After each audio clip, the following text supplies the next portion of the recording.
कहानी की शुरुआत में हमें कहानी का मेन कैरेक्टर सोफिया दिखाई देती है। वह एक मरीन शोधक थी जो अपनी टीम के साथ कई महीनों से लिलिप नाम के एक शार्क पर रिसर्च कर रही थी। उस टीम में सोफिया का हस्बैंड क्रिस्टी भी था। एक दिन सोफिया और क्रिस्टी ब्लॉग बना रहे थे, तभी अचानक उनकी टीम का एक मेंबर आकर कहता है कि उन्हें सिग्नल मिला है। ये सुनते ही क्रिस्टी टीम के मेंबर्स को लेकर समुद्र में गोता लगा देता है, जबकि सोफिया और उसके साथ मौजूद एक लड़की सब कुछ निगरानी करती रहती है। क्रिस्टी लोग लिलिप को ढूंढने गए थे, लेकिन वहां पहुंचकर उन्होंने एक बड़ा मरा हुआ शार्क देखा। क्रिस्टी उसके पास जाकर समझ जाता है कि वो एक छोटी शार्क है और उसके शरीर का आधा हिस्सा गायब है। देखकर साफ लग रहा था कि किसी खतरनाक जानवर ने उसे काट कर खा लिया था। ये बात उन्हें बहुत अजीब लगी। तभी वे उस बच्चे पर बात ही कर रहे थे कि अचानक एक समूह शार्क का आकर उन्हें घेर लेता है। हैरानी की बात यह थी कि वे सब मादा शार्क थीं। क्रिस्टी और उसकी टीम को अच्छे से पता था कि शार्क को कैसे संभालना है, इसीलिए वे सब बिल्कुल शांत रहते हैं। जैसे ही वे शार्क वहां से जाती हैं, तभी लिलिप आ जाती है। उसे देखकर सोफिया अपनी आंखों पर विश्वास नहीं कर पाती, क्योंकि 3 महीने पहले जिस शार्क की कदकाठी सिर्फ 2.5 मीटर थी, अब वह 7 मीटर से भी बड़ी हो चुकी थी। इतनी अजीब बढ़ोतरी देखकर सोफिया बहुत हैरान हो जाती है। वह क्रिस्टी से कहती है कि लिलिप के शरीर से सैंपल लाए ताकि उसकी बढ़त का रहस्य समझा जा सके, लेकिन यही सोफिया की सबसे बड़ी गलती साबित होती है। जैसे ही क्रिस्टी इंजेक्शन लगाकर सैंपल लेने की कोशिश करता है, लिलिप गुस्से में आ जाती है और उन पर हमला कर देती है। कुछ ही पलों में वह सबके शरीर टुकड़े टुकड़े कर डालती है और समंदर का पानी खून से लाल हो जाता है। ये सब देखकर सोफिया खुद पर काबू नहीं रख पाती। उसके पास मौजूद लड़की उसे रोकने की कोशिश करती है, लेकिन सोफिया उसकी बात नहीं मानकर समंदर में कूद जाती है अपने साथियों को बचाने के लिए। लेकिन तब तक बहुत देर हो चुकी थी। लिलिप वहां से चली गई थी। सोफिया को वहां सिर्फ शरीर के कुछ टुकड़े ही मिलते हैं। इतनी देर में लिलिप सोफिया पर भी हमला कर देती है। इस दौरान सोफिया का पैर लिलिप की पीठ पर बंधे जाल में फंस जाता है और लिलिप उसे खींचकर समंदर की गहराई में ले जाने लगती है। पानी के बहुत ज्यादा दबाव के कारण सोफिया की नाक और कान से खून बहने लगता है। भाग्य से सोफिया किसी तेज चीज की मदद से जाल को काटकर ऊपर निकल आती है और किसी तरह बच जाती है।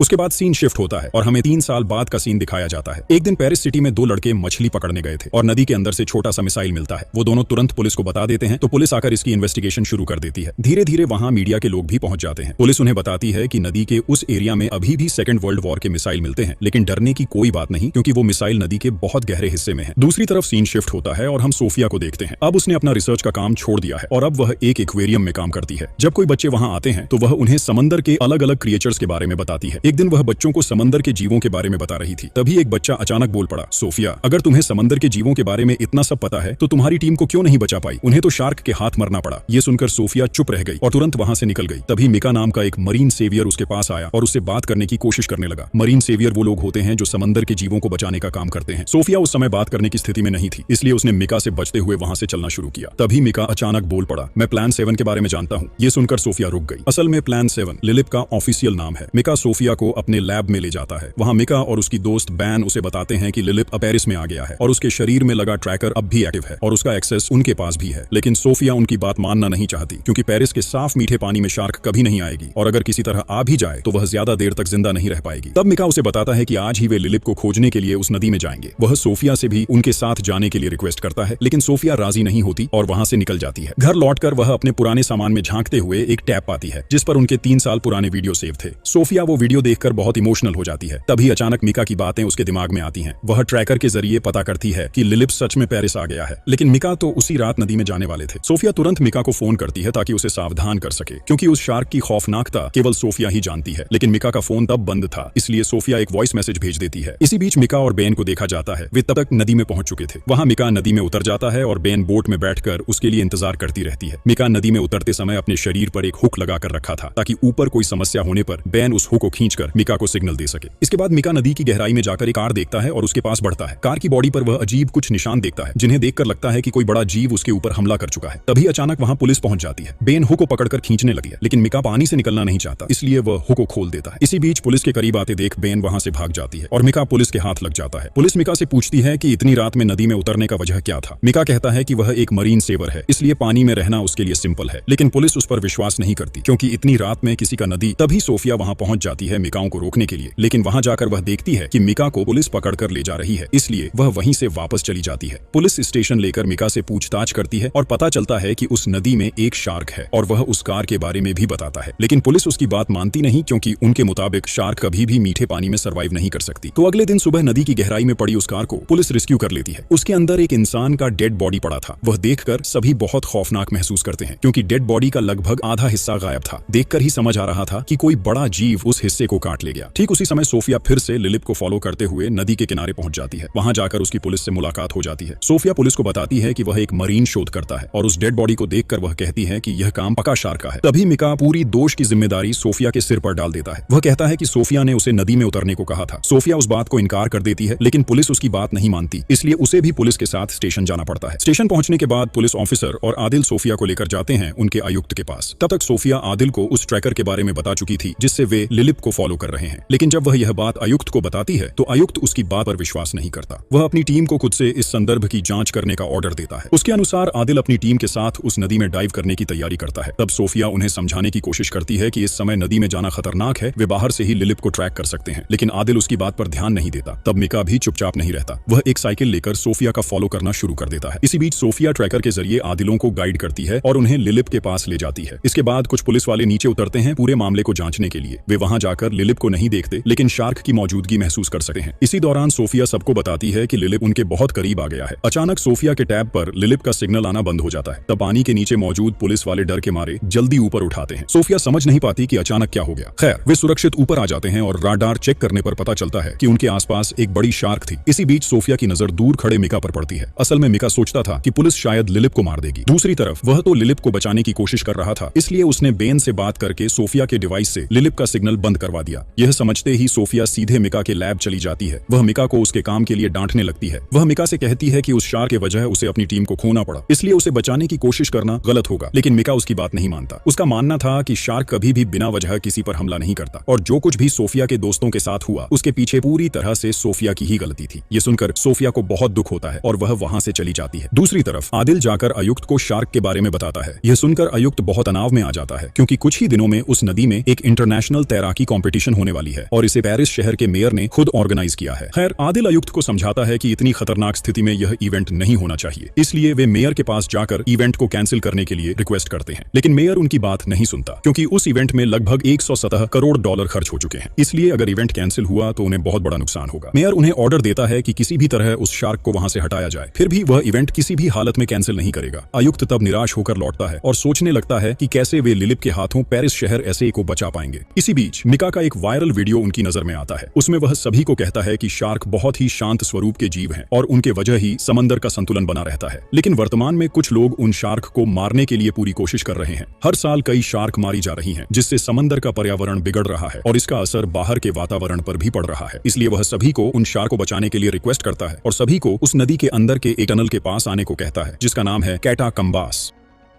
फिर सीन शिफ्ट होता है और हम देखते हैं कि बैन पुलिस के पास जाकर बताता है कि मिका आज रात उस शार्क को बचाने के लिए नदी में जाएगा। वह यह भी बताता है कि उसने मिका को रोकने की कई कोशिश की, लेकिन कोई फायदा नहीं हुआ। यह सुनकर पुलिस तुरंत मिका को पकड़ने के लिए कैटाकंबस की ओर निकल जाती है। इसी बीच मिका का वीडियो देखकर उत्साहित होकर कई मरीन सेवर उसी रात कैटाकंबस के पास पहुंच जाते हैं। मिका उन्हें लेकर पानी में उतरने वाला होता है। ऐसे समय पुलिस वहां सोफिया के साथ पहुंच जाती है, लेकिन पुलिस को देखकर भी मिका रुकता नहीं और सीधे पानी में छलांग लगा देता है। पुलिस तब उसे पानी से बाहर आने के लिए रिक्वेस्ट करती है, लेकिन मिका उनकी बातों को नजरअंदाज कर देता है। इसी बीच वहां एक बेबी शार्क आ जाता है, लेकिन वह लिलिप नहीं था। मिका उस शार्क के ऊपर धीरे धीरे हाथ फेरता है ताकि यह साबित कर सके कि शार्क वास्तव में किसी को नुकसान नहीं पहुंचाती। यह देखकर सोफिया उसे सावधान करती है और चिल्लाते हुए कहती है कि यह असल में लिलिप का जाल है। लिलिप इस छोटे शार्क के जरिए मिका को काबू में करने की कोशिश कर रहा है और यही लिलिप की सबसे खौफनाक तरफ है कि वह इंसानी दिमाग को बहुत अच्छी तरह पढ़ सकता है। लेकिन मिका कुछ भी नहीं सुनता और उस बेबी शार्क को कुछ देर प्यार करता है। फिर शार्क वहां से चला जाता है। लेकिन चूंकि सोफिया लिलिप की आदतों को अच्छी तरह जानती थी, इसलिए वह मिका को जल्दी से पानी से बाहर आने को कहती है, क्योंकि कुछ ही क्षणों में लिलिप फिर उसके ऊपर हमला करेगा। सोफिया की बात सुनकर पुलिस भी बार बार मिका को ऊपर निकलने के लिए कहती है, इसलिए मिका थोड़ा घबराता है, लेकिन फिर भी वह पानी से ऊपर नहीं आता। देखते देखते लिलिप आकर मिका को खतरनाक तरीके से काट लेता है और उसे पानी की गहराई में खींच लेता है। यह देखकर वहां मौजूद सभी लोग बहुत डर जाते हैं। वे लिलिप के हाथ से बचने के लिए वहां से भागने की कोशिश करते हैं। वे अच्छे से समझ जाते हैं कि सभी जीव निर्दोष नहीं होते और सभी को बचाना संभव नहीं है। कुछ जीवों के सामने अपने आप को बचाना जरूरी है, लेकिन दुर्भाग्य से वहां पानी और जगह बहुत छोटी होने के कारण कई लोग दौड़ते हुए फिसलकर नदी में गिर जाते हैं और तब वहां लिलिप समेत और कई शार्क आकर एक के बाद एक तांडव मचाते हैं। सोफिया और पुलिस मिलकर लोगों को बचाने की बहुत कोशिश करते हैं, लेकिन शार्क के हाथ से बचना इतना आसान नहीं है। फिर भी पुलिस हार नहीं मानती और उन लोगों को बचाने के लिए पूरी ताकत लगा देती है। इसी बीच दो पुलिस ऑफिसर पानी में गिर जाते हैं और शार्क का शिकार हो जाते हैं। असल में कोई भी सोच नहीं कर सकता था कि उस नदी में इतने सारे शार्क हो सकते हैं, यहाँ तक कि सोफिया भी नहीं समझ पाई। खैर, वे किसी तरह कुछ लोगों को बचाकर वहां से बाहर निकल आते हैं और घायल लोगों को तुरंत हॉस्पिटल ले जाते हैं। ये सब देखकर सोफिया बहुत परेशान हो जाती है। उसके अतीत की बात बातें उसे बहुत याद आती हैं। इतने कुछ होने के बावजूद वह कुछ नहीं कर पाती और लिलिप को पकड़ने का कोई तरीका नहीं ढूंढ पाती। तब आदिल जाकर उसे संभालता है और समझाता है कि इसके लिए वह जिम्मेदार नहीं है। इसी बीच एक लेडी ऑफिसर आकर उन्हें फिर से कैटाकॉम्बस में बुलाती है। वहां जाकर वे देखते हैं कि वो बेबी शार्क मरकर तैर रही है। असल में लिलिप ने उसे मार दिया था, क्योंकि जिस पर उसने एक बार अपनी स्ट्रेटेजी अप्लाई की उसे वह कभी बचाकर नहीं रखता। फिर वो मृत शार्क सोफिया को हैंड ओवर कर दी जाती है ताकि सोफिया उस पर रिसर्च कर सके। सोफिया वहां आकर कुछ अजीब बातें नोट करती है, जैसे उस शार्क की उम्र बहुत कम थी। उसके दांत और शरीर के स्ट्रक्चर को देखकर पता चलता है कि उसकी उम्र 2 महीने से ज्यादा नहीं थी, लेकिन इतनी कम उम्र में वह प्रेग्नेंट हो चुकी थी। इसी बीच आदिल वहां पहुंचता है और सोफिया उसे ये बात बताती है। एक और चीज जो सोफिया को अजीब लगती है वह है उस शार्क का साइज। वह छोटे शार्क की तुलना में कई गुना बड़ी थी। इसे देखकर सोफिया समझ जाती है कि यह लिलिप का बच्चा है। फिर वह उस शार्क का पेट काटती है, जिससे कई छोटे शार्क बाहर निकलते हैं। इसे देखकर आदिल बहुत घबरा जाता है, क्योंकि इससे पता चलता है कि उन शार्क की बेबीज देना क्षमता बहुत ज्यादा है। मतलब वे जितने शार्क कैटाकॉम्बस में देख चुके थे उससे भी ज्यादा होने की आएगा। तब सोफिया उसे और एक अजीब तथ्य बताती है कि उन शार्क के प्रेग्नेंट होने के लिए किसी मेल शार्क की मदद की जरूरत नहीं पड़ती। उनके शरीर की एक खास बात के कारण वे खुद ही मां बन सकती हैं। लेकिन इस तरह की शार्क बहुत रेयर होती हैं और वे बहुत खतरनाक होती हैं। साथ ही उनके अंदर किसी भी एनवायरनमेंट में ढल जाने की एक अद्भुत शक्ति होती है, जिसकी वजह से वे पेरिस के साफ मीठे पानी में भी जिंदा हैं। ये सब सुनकर आदिल बहुत टेंशन में आ जाता है और तुरंत जाकर ये बात ऑफिसर को बताता है। ऑफिसर तब समझ जाता है कि अब इवेंट को बंद करना ही सिर्फ रास्ता है, क्योंकि अगर स्विमर्स नदी में कूदेंगे तो मौत पक्का है। इसलिए वह फिर मेयर के पास जाकर इवेंट कैंसिल करने की रिक्वेस्ट करता है और इस बार सोफिया को भी साथ ले जाता है ताकि सोफिया पूरी बात मेयर को समझा सके। सोफिया मेयर को पूरा मामला बहुत अच्छे से समझाती है, लेकिन मेयर को उसकी कोई फिक्र नहीं होती। ये देखकर सोफिया गुस्सा हो जाती है और मेयर के साथ बहस शुरू कर देती है। मेयर सोफिया को नीचा दिखाया और वहां से निकाल देता है। फिर भी वह किसी भी हालत में इवेंट कैंसिल करने के लिए राजी नहीं था। उल्टे वह ऑफिसर को कहता है कि अब पुलिस को इस मामले में परेशान होने की जरूरत नहीं, वह आर्मी को इस मामले को हैंडल करने की जिम्मेदारी देगा। ये सुनकर ऑफिसर ने सिर झुकाया और वहां से चला गया। लेकिन मेयर का ये जबरदस्तीपन कि वह कितनी खतरनाक स्थिति पैदा करने वाला है, ये महिला मेयर खुद समझ ही नहीं पा रही थी। ऐसे चुपचाप बैठे रहने पर शहर के लोग, यहाँ तक कि उस कंपटीशन के स्विमर भी खतरनाक मुसीबत में पड़ जाएंगे, क्योंकि कल सुबह मेयर के इवेंट में वो इंटरनेशनल कंपटीशन होने वाली है। इसलिए ऑफिसर लोग मेयर को बताए बिना ही शार्क से बचना का प्लान बनाना शुरू करते हैं। उन्होंने सोचते कि वो उस कैटाकोम्स इलाके में बॉम्ब ब्लास्ट करेंगे, इससे वहां मौजूद शार्क मर जाएंगे। और इतनी जगह होने के बावजूद उन्होंने वही जगह इसलिए चुनी क्योंकि उसी एरिया में शार्क का आना जाना ज्यादा देखा गया है। इसके बाद आदिल अपनी टीम मेंबर्स से पूछता है कि उनमें से कौन कौन इस मिशन में उनकी मदद करेगा। तब वहां एक ऑफिसर को छोड़कर बाकी सभी नदी में जाने का सोचते लेते हैं। असल में वो ऑफिसर डर रहा था अपनी पत्नी और बच्चे के बारे में सोचते हुए, लेकिन सभी को हिस्सा लेते देकर उसने उन्हें सपोर्ट करने का सोच लिया। तो अगले दिन प्लान के अनुसार उनमें से 2 ऑफिसर कैटाकोम्स की तरफ निकलते हैं। दूसरी तरफ स्विमिंग कंपटीशन के लिए अलग अलग देशों से आए नजर वाले लोग नदी के किनारे इकट्ठा होने लगते हैं। थोड़ी ही देर में मेयर वहां पहुंचता है। तब रिपोर्टर मेयर से पूछते हैं कि इस नदी में शार्क होने की जो बात सुनी गई है उसकी सच्चाई कितनी है। तब मेयर उन्हें साफ साफ बताता है कि यह सिर्फ एक अफवाह है। असल में उसे कोई आइडिया नहीं था कि उसकी इस जिद और झूठ की वजह से थोड़ी देर में क्या होने वाला है। फिर सीन शिफ्ट होने पर हम देखते हैं कि बोर्ड ले जाने वाले वो 2 ऑफिसर को आर्मी के लोग रोकते हैं। वे बताते हैं कि आर्मी वहां शार्क से बचने के लिए पूरी तैयारी कर चुकी है और वो तैयारी ये है कि उन्होंने नदी के उस हिस्से में एक बड़ा जाल बिछा रखा है। अगर शार्क वहां आ भी जाए तो जाल को भेद कर निकल नहीं पाएगी। लेकिन ऑफिसर अच्छे से समझ जाते हैं कि आर्मी का यह प्लान कोई काम का नहीं है, इसलिए वे ऑफिसर को यह बात बताते हैं। ऑफिसर आर्मी ऑफिसर को फोन करके कहता है कि ऑफिसर लोग शार्क पकड़ने नहीं बल्कि किसी और खास काम के लिए वहां जा रहे हैं। तब आर्मी उन्हें छोड़ देती है। दूसरी तरफ सोफिया, आदिल और उसकी टीम के मेंबर नदी की गहराई में जाकर कैटाकम्बस की जगह पर बम ब्लास्ट करने की तैयारी शुरू करते हैं। लेकिन तभी एक डरावना सीन दिखाई देता है। टनल के अंदर बहुत अंधेरा था, इसलिए उसके पास रखा टॉर्च जब भी जलाया जाता है तब वह देख पाती है कि सैकड़ों शार्क उनके चारों तरफ घेर कर खड़ी हैं। ये देखकर वे सभी बहुत डर जाते हैं। तब सोफिया सभी को शांत रहने के लिए कहती है, क्योंकि अगर उनकी मूवमेंट देख ली गई तो शार्क डर जाएगी और सीधे उन पर हमला कर सकती है। इसलिए उसके कहने पर सभी शांत रहते हैं और शार्क उस टाइम उन्हें कोई नुकसान नहीं पहुंचाती। इसके बाद वे बहुत सावधानी से बमों को अलग अलग जगह सेट करते हैं और जब भी उनमें से कोई सदस्य बम ब्लास्ट करने के लिए जाते हैं तब उसकी मूवमेंट देखकर एक शार्क उस पर हमला कर देती है। उसका शरीर पल भर में टुकड़े टुकड़े हो जाता है। उसी समय उसके हाथ से बम का रिमोट नीचे गिर जाता है। सोफिया समझ जाती है कि उनका खतरा नजदीक आ गया है। वह पिछली बार जैसी गलती नहीं करना चाहती कि अपने साथी खो दें, इसलिए तुरंत सभी को ऊपर निकलने के लिए कहती है। लेकिन तब तक बहुत देर हो चुकी थी। अचानक एक झुंड शार्क उन पर हमला करता है और सोफिया और आदिल के अलावा बाकी सभी एक एक करके मारे जाते हैं। इस बीच सोफिया किसी तरह वहां रहकर एक बम ब्लास्ट कर देती है, जिससे कई शार्क मर जाते हैं और उस ब्लास्ट के प्रेशर से वे दोनों पानी की सतह पर ऊपर आ जाते हैं। लेकिन आदिल काफी घायल हो गया था, इसलिए उसे बोट में छोड़कर सोफिया फिर से पानी के नीचे चली जाती है और अब आखिरकार वह लिलिप को देख पाती है। उसे देखकर सोफिया समझ जाती है कि लिलिप अपने बच्चों के मरने की वजह बेहद गुस्से में है और अब वह सिर्फ इसका बदला लेने वाला है। इस बीच मेयर के ऑर्डर पर तब तक कंपटीशन शुरू हो चुकी है, इसलिए समूह समूह में कॉम्पिटिटर्स पानी में उतरने लगते हैं। दूसरी तरफ शार्क भी रुकती नहीं है। वे आर्मी द्वारा बिछाया गया जाल खींचते हुए आगे बढ़ते हैं और उन स्विमर्स पर हमला करते हैं। धीरे धीरे उनमें से कई लोग गायब होने लगते हैं और नदी के पानी में खून मिलकर लाल रंग लेने लगता है। ऐसे समय नदी किनारे खड़ा एक लोग एक शार्क को देखकर डर के मारे चिल्लाने लगता है। यह सुनकर वहां मौजूद सभी लोग बहुत डर जाते हैं और वहां हड़कंप मच जाता है। पानी में मौजूद लोग ऊपर आने की कोशिश करते हैं, लेकिन तब तक उनमें से कई शार्क का शिकार हो चुके होते हैं। इस हड़कंप में कई लोग धक्का खाकर नदी में गिर जाते हैं और शार्क के हाथों मारे जाते हैं। ऐसे समय में आर्मी के लोग वहां आकर उन शार्कों को निशाना बनाकर गोली चलाने लगे। तब सोफिया ने उन्हें रोकने के लिए कहा। सिर्फ सोफिया ही नहीं, पुलिस के सभी लोग भी उन्हें गोली चलाने से मनाही कर रहे थे, क्योंकि नदी के नीचे कई पुराने मिसाइल पड़े थे और शायद उनकी वजह से मिसाइल ब्लास्ट हो सकती थी। लेकिन आर्मी के लोग उनकी मनाही को मानते नहीं, वे लगातार गोली चलाते रहते हैं। थोड़ी ही देर में सोफिया का डर हकीकत में बदल जाता है। शार्क की हरकतों के वजह पानी में मौजूद मिसाइल एक एक करके ब्लास्ट होने लगी है, जिससे नदी में पानी का बहाव उथल पुथल मचाता है और यह लहर सुनामी का रूप ले लेती है। किनारे की सभी चीजें बहने लगती हैं। सिर्फ इतना ही नहीं, नदी के ऊपर बने पुल भी पलक झपकते ही टुकड़े टुकड़े हो जाते हैं। यह सब देखकर मेयर बहुत डर जाता है और उसे एहसास होता है कि उसका निर्णय गलत था। वह तुरंत वहां से भागने की कोशिश करता है, लेकिन कोई फायदा नहीं होता। पानी का बहाव उसे भी बहा ले जाता है। उसके बाद सीन बदलता है और हम देखते हैं कि आदिल सोफिया को बचाने के लिए पानी में उतर गया था, लेकिन शार्कों के हमले में दोनों फिर से बोट पर चढ़ते हैं, लेकिन इससे उन्हें बचाव नहीं मिलता। एक शार्क आकर उनकी बोट को उलट देता है। सोफिया समझ गई थी कि इस बार वे किसी भी तरह से बच नहीं पाएंगे, लेकिन किस्मत से वह बहुत मुश्किल से आदिल को लेकर एक इमारत की छत पर शरण लेती है। आदिल तब बेहोश था। जब उसका होश आया तो वह सोफिया के पास आकर पूछता है कि उनका युद्ध खत्म हुआ या नहीं। तब सोफिया निराश आंखों से आसपास देखती है। पूरा पेरिस शहर पानी के नीचे डूब गया है और सोफिया के आसपास सैकड़ों शार्कें घूम रही थीं। सोफिया को भी कोई सोच नहीं था कि वे इस जगह से कैसे निकलेंगे। उन्हें समझ आ गया कि उनका सफर यहीं खत्म होने वाला है और इसी खतरनाक स्थिति में कहानी खत्म हो जाती है।